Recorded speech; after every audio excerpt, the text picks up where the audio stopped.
Hello friends, welcome back at Mahakal IAS.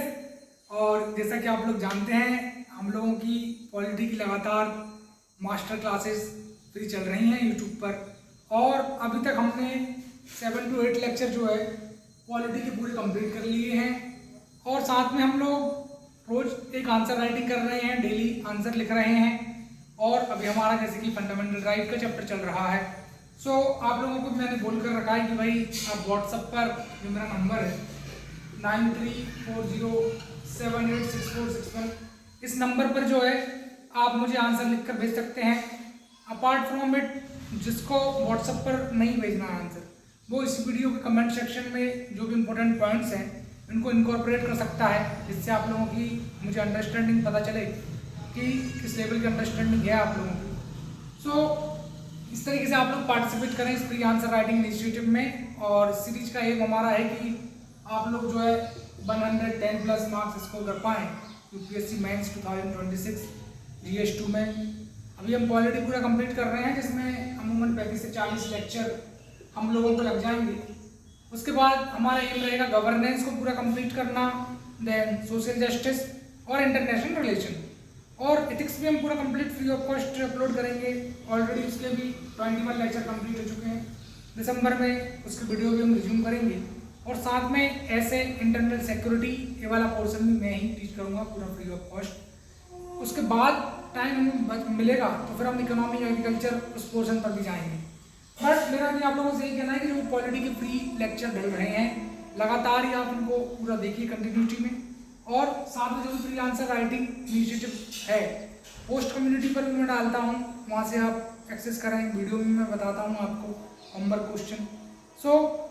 इस homework question को जरूर आप करें जो भी आंसर राइटिंग का दिया जा रहा है आपको। आज का क्वेश्चन की हम बात करें तो एक discuss about article 16 in detail along with case law and VP Singh committee recommendation. तो इस क्वेश्चन में बेसिकली हम लोगों को जो बताना है वो आर्टिकल 16 को डिटेल से हम लोग देख रहे हैं, राइट। और साथ में केस लॉ के साथ और बीपी सिंह कमेटी के रिकमेंडेशन के साथ हम लोगों को जो है देखना है। सबसे पहले डिस्कस करें कि एक अच्छा सा इस क्वेश्चन का इंट्रोडक्शन क्या हो सकता है। अच्छा सा इंट्रोडक्शन ये हो सकता है कि आर्टिकल 16 प्रोवाइड्स फॉर, आप ऐसे लिख सकते हैं सीधा कि article 16 provides for equality of opportunity, equality of opportunity in case of public employment।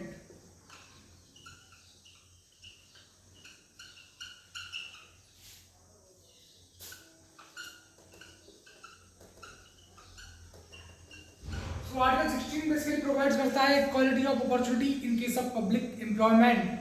और फिर आप फर्दर इस बात का भी जिक्र कर सकते हैं कि जो आर्टिकल 16 सब क्लॉज 2 है वो बोलता है कि state shall not discriminate, state shall not discriminate against any citizen on grounds of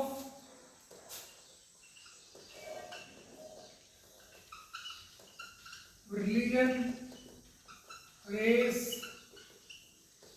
caste, sex, place of birth, residence और डिसेंट। इन समस्त ग्राउंड पर जो है स्टेट किसी भी तरीके का डिस्क्रिमिनेशन नहीं करेगा पब्लिक एम्प्लॉयमेंट प्रोवाइड करने के लिए किसी भी सिटीजन को, राइट।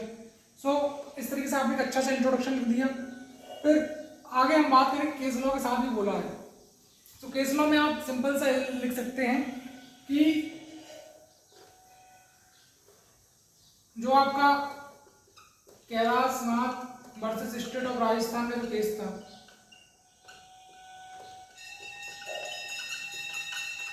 इसको मैं हाईलाइट कर दे रहा हूं कि जो Kailashnath versus State of Rajasthan में जो केस है इसमें सुप्रीम कोर्ट ने इस बात का जिक्र किया था कि सुप्रीम कोर्ट हाईलाइटेड और पॉइंटेड आउट दैट कोई भी सिटीजन पूरी इंडिया, एक पूरा एक नेशन इंडिया, और इस इंडिया में किसी भी कॉर्नर में कोई सिटीजन रह रहा है, कहीं पर भी रिसाइड कर रहा है, किसी ताल्लुक में, किसी डिस्ट्रिक्ट में, राइट, तो किसी भी तरीके का डिस्क्रिमिनेशन नहीं होगा पब्लिक एम्प्लॉयमेंट में उसके साथ। तो आप लिख सकते हैं कि Kailashnath versus State of Rajasthan, Supreme Court pointed out that no citizen shall be denied access to public employment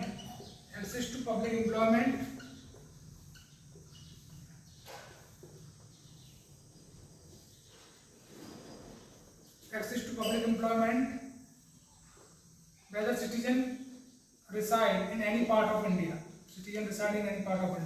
साथ में आप एक उत्तर प्रदेश सिलेक्शन जो मतलब सिलेक्शन बोर्ड होता है, यूपी का जो सबऑर्डिनेट सिलेक्शन बोर्ड होता है, उसका भी आप यहाँ से लिख सकते हैं कि UP subordinate selection board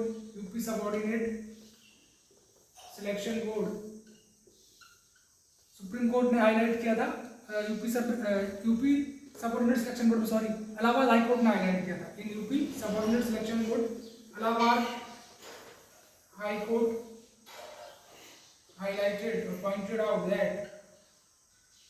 that on grounds of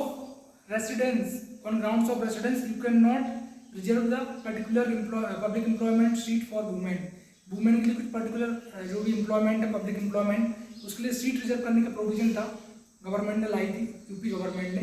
तो उसको इलाहाबाद हाई कोर्ट ने स्ट्रक डाउन करा, और इलाहाबाद हाई कोर्ट ने बोला कि आप रेसिडेंस के ग्राउंड पर पब्लिक एम्प्लॉयमेंट के लिए सीट को रिजर्व नहीं कर सकते। तो उसको भी आप यहाँ लिख सकते हैं। तो दो केस लॉ इंपॉर्टेंट मैंने आपको बताया, चाहे तो डीपी जोशी वर्सेस जो मध्य भारत केस है, उसमें बोला था कि आप रेसिडेंस के बेसिस पर डिस्क्रिमिनेशन नहीं करेंगे। हाँ, आर्टिकल 15 में जरूर रेसिडेंस मेंशन नहीं है, तो वहाँ पर एजुकेशन इंस्टीट्यूशंस में आप चाहें तो सीट का रिजर्वेशन वगैरह हो सकता है स्टूडेंट के लिए। तो ये केस लॉ दो भी बहुत है वैसे तो, और इस तरीके से आपने बताया। फर्दर आपको बताना है तो आर्टिकल 16 सब क्लॉज 3 को भी यहाँ से लिख देना कि आर्टिकल 16 सब क्लॉज 3 में क्या बोला था कि पार्लियामेंट जो है वो एज अ रेसिडेंस कंडीशन पर जो है, पार्लियामेंट में prescribe residence as a condition, to reserve particular job public employment में। और article 16 sub clause 4, 16 sub clause 5 भी चाहे तो मेंशन कर सकते हैं। आर्टिकल 16 सब क्लॉज 4 में बोला जैसे कि nothing in this article shall prevent the state from making any provision in favour of socially and education backward class. और आर्टिकल 16 सब क्लॉज 5 में जो डिस्कस किया था आपके साथ कि उसमें बोला था कि कोई भी रिलीजियस डिनोमिनेशन है, कोई पर्टिकुलर पर्सन किसी रिलीजियस उस पर्टिकुलर रिलीजन से बिलोंग करता है, जैसे कि मैंने आपको बताया था कि कोई भी मजहब है, जैसे महाकाल मंदिर है, तो उसके जो ट्रस्ट के जो अध्यक्ष है वो डिस्ट्रिक्ट मजिस्ट्रेट डीएम होते हैं। तो मस्जिद है पर्टिकुलर, और उसके जो मतलब उसको जो ट्रस्ट के अध्यक्ष कोई मुसलमान व्यक्ति बन जाए, उसी रिलीजन से बिलोंग करता है, तो वो किसी भी तरीके का डिस्क्रिमिनेशन नहीं देखा जाएगा। और आर्टिकल 16 सब क्लॉज 6 आपको पता ही है, इसमें इकोनॉमिकल वीकर सेक्शन को 10% का जो रिजर्वेशन दिया जाता है उसकी बात की गई। तो ये पूरा हमारा बॉडी पार्ट होगा, इंट्रोडक्शन होगा, इस तरीके से आप करेंगे। फिर बीपी सिंह कमेटी मंडल कमीशन की बात की है, तो उसमें आप बता सकते हैं कि बीपी सिंह कमेटी प्रॉपरली, आप इसको बताता हूँ अच्छे से, इस तरीके से आप पूरा फ्लो चार्ट से बताएंगे। तो इंट्रोडक्शन ये हो गया, अगर किसी को स्क्रीनशॉट लेना तो ले लें आप, मैं साइड हो जाऊँ इतने। तो इस तरीके से इंट्रोडक्शन और ये पूरा बॉडी वाला पार्ट, राइट, इसको आप अच्छे तरीके से इस तरीके से लिख सकते हैं।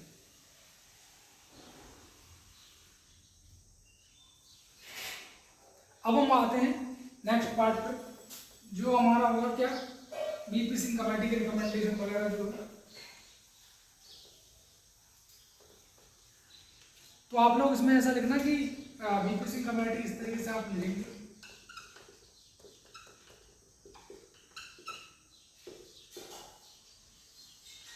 और इसमें एरो निकाल देंगे आप लोग इस तरीके से, राइट। पहला आप बता सकते हैं कि बीपी सिंह कमेटी जो है 1979 में गवर्नमेंट ने 1979 कॉन्स्टिट्यूट गवर्नमेंट, राइट, और 1980 में इसने अपनी रिपोर्ट सौंपी, बट फाइनली 1990 में इसको इम्प्लीमेंट किया गया, क्योंकि बीच में कांग्रेस गवर्नमेंट आ गई थी। तो आप जानते हैं कि बीजेपी गवर्नमेंट से कांग्रेस गवर्नमेंट आई, लिखना नहीं है उसको यहाँ पर दिमाग में मतलब रखना है इस चीज़ों को, इसलिए मैं आपको बता रहा हूँ। तो आप यहाँ पर सिंपल इतना लिखेंगे कि 1979 में कॉन्स्टिट्यूट हुई और 1990 में फाइनली इसकी कमेटी के रिकमेंडेशन को माना गया। इसने क्या फाइंड आउट किया बीपी सिंह कमेटी ने, तो तो जो बीपी सिंह मंडल कमीशन है, इसको मंडल कमीशन, बीपी मंडल सिंह कमीशन जो है, मंडल सिंह ये यहाँ सही रहेगा। तो बीपी मंडल सिंह कमेटी जो रिकमेंडेशन है, मंडल कमीशन इस बात को हाईलाइट करा कि 52% जो इंडिया की पॉपुलेशन है, 52% जो इंडिया की जो पॉपुलेशन है उसको क्लासिफाई किया जा सकता है as a backward class. 52% of Indian population classify किया जा सकता है एज अ बैकवर्ड क्लास।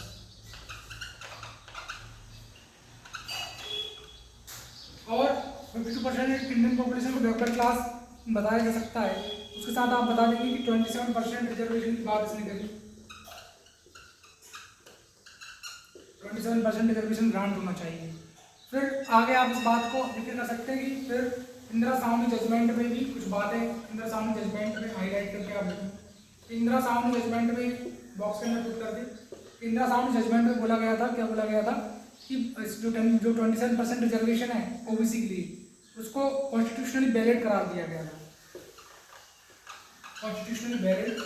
और एक प्रोविजन आप ऐड करेंगे कि justice Ramnandan committee, justice Ramnandan committee form हुई, justice Ramnandan committee was formed. और इसका एम क्या था कि क्रीमी लेयर का concept among OBC, reservation OBC को मिल रहा है उसमें क्रीमी लेयर कंसेप्ट इंट्रोड्यूस हुआ। और एक क्रीमी लेयर क्या है, जिसमें 8 लाख से ज़्यादा जो भी सालाना इनकम होती है ओबीसी कैटेगरी में, तो उन लोगों को रिजर्वेशन नहीं मिल सकता। साथ में ग्रुप ए सर्विस में अगर मदर फादर है तो, और ग्रुप बी में कोई भी मदर या जो मदर या फादर दोनों है ग्रुप बी में, या ग्रुप ए में मदर या फादर कोई एक भी है, तो भी रिजर्वेशन का फायदा ओबीसी कैटेगरी को नहीं मिलेगा। और साथ में 8 लाख से ज़्यादा अगर इनकम है तो भी नहीं मिलेगा। तो एक क्रीमी लेयर का कंसेप्ट के लिए जस्टिस रामनंदन कमेटी कॉन्स्टिट्यूट की गई।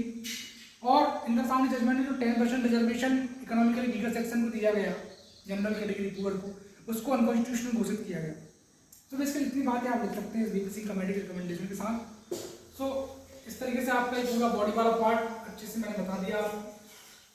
लास्ट में रहा सवाल एक अच्छा सा कंक्लूजन क्या हो, तो कंक्लूजन में आप सिंपल सा ये बता सकते हैं कि ओबीसी रिजर्वेशन जो मिला, राइट, इस तरीके से बता सकते हैं कि ओबीसी रिजर्वेशन जो 27% का दिया गया मंडल सिंह कमेटी के रिकमेंडेशन के बाद, उससे कहीं कहीं सोसाइटी में इंक्लूजन की बात की गई। सोसाइटी में पीस, लिबर्टी, इक्वालिटी की हम बात कर सकते हैं। सोसाइटी में इक्वालिटी प्रमोट हुई, इंक्लूसिव सोसाइटी प्रमोट हुई। और जो भी कहना चाहिए कि बैकवर्ड कास्ट थी उसके जो भी राइट्स हैं उनको प्रिजर्व किया गया, राइट। तो उससे ओवरऑल क्या है, एक डेवलपमेंट एस्पेक्ट से भी हम रिलेट कर सकते हैं कि जब रिजर्वेशन मिलेगा तो आने वाले टाइम में इंक्लूजन होगा और डेवलपमेंटल एस्पेक्ट, पूरी सोसाइटी जो डेवलप्ड हो जाएगी। क्योंकि इंडिया जो एक हिट्रोजेनियस कम्युनिटी है, बहुत सारे, पहले मैंने आपको बताया इंडिया को हम सैलेड ऑफ बाउल कंसेप्ट से बताते हैं, अलग अलग कास्ट हैं, अलग अलग रिलीजन है, कस्टम है, ट्रेडिशन। सो वो सारी चीज़ें प्रिजर्व रहेंगे, उससे जब सभी लोगों के हित जो है समाहित हो जाएंगे। ऐसा आप लिख सकते हैं कि when all people right will be preserve, then it will lead to resolve conflict, it will lead to resolve conflict in society and international peace will be preserved. Can we talk direct basis of state policy, article 51 में fundamental duty उन सब में हमने जिक्र करा है, brotherhood की बात की गई 51 में, सो वो भी प्रिजर्व होगा इस तरीके से। और कोई डिस्क्रिमिनेशन नहीं होगा तो सभी लोग अच्छे से रह पाएंगे शांति से, राइट। विकसित भारत जिसकी हम बात कर रहे हैं 2047 तक, वो भी बहुत पॉसिबल हो सकता है सभी चीज़ों के मेल से। तो इस तरीके से आप जो है इसको कंक्लूड कर सकते हैं। क्वालिटी के क्वेश्चन को जब भी कंक्लूड करें तो आप कुछ चीज़ें बस जो मतलब कहना चाहिए जो मसाला है एक तरीके का, वो आप दिमाग में रखें कि आपको liberty, equality, rule of law, fundamental right, DPSP, fundamental duty, इन सब के इर्द गिर्द ही आपको जो कंक्लूड करना रहता है किसी भी क्वेश्चन को, राइट। तो इन सारे fundamental right, DPSP, fundamental duty, liberty, equality, constitutional value, rule of law, paternity, constitutional morality, इन सब चीज़ों को जोड़ तंगोड़ के आप कैसे भी एक अच्छा सा कंक्लूजन लिख सकते हैं। तो बेसिकली आज का डिस्कशन हमारा कंप्लीट हुआ। अब नेक्स्ट में आपको मिलूंगा, राइट। अभी एक दिन का आप ब्रेक लीजिए, कल मैं आपको आर्टिकल 17 पूरा टीच करूँगा और फिर इसके ऊपर मैं एक क्वेश्चन दूंगा। सो आर्टिकल 17 खुद से भी आप पढ़कर रखिए, फिर जो मैं टीच करूँगा उससे आप मैच कर सकते हैं कि भाई और किस तरीके से हम अच्छा कर सकते हैं। सो हमेशा की तरह आप लोगों से बस एक ही रिक्वेस्ट हम लोगों की रहती है कि आप लोग ज़्यादा से ज़्यादा सेशन को लाइक कर दें, शेयर कर दें और सब्सक्राइब कर लें। क्योंकि अभी हमारी कम्युनिटी बहुत छोटी सी, आप जानते हैं, मात्र 276 सब्सक्राइबर हैं, जबकि मैं 300 प्लस वीडियो डाल चुका हूँ। 300 प्लस वीडियो में तो लोग 10-20 हज़ार सब्सक्राइबर बढ़ा चुके हैं, बट ठीक है, क्या कर सकते हैं, लोग देखें थोड़ा ज़्यादा से ज़्यादा वीडियो, तभी कुछ हेल्प हो सकती है। सो 236 सब्सक्राइबर है, इसको बढ़ाने में आप हमारी पूरी मदद करें, ज़्यादा से ज़्यादा लाइक शेयर जरूर करें। तो thank you very much. Hope कि आप लोगों को मज़ा आ रहा होगा इन वीडियो में। इस आंसर राइटिंग को लगातार मेरे साथ आप करें, और फिर क्योंकि आप दिसंबर के बाद प्रीलिम्स में आप लग जाएंगे तो समय नहीं मिलेगा, इसलिए अभी समय है, समय के साथ चलें। बिल्कुल पूरा मैं फ्री पढ़ा रहा हूँ, quality with answer writing complete कर लें। फिर जब मैं गवर्नेंस, सोशल जस्टिस, IR पर जंप करूँगा तो मेरे साथ उसकी आंसर राइटिंग भी हम दिसंबर के पहले कोशिश करेंगे बाइंड अप करने की। तो थैंक यू वेरी मच। मिलेंगे एक नेक्स्ट वीडियो में। Till take care, bye bye.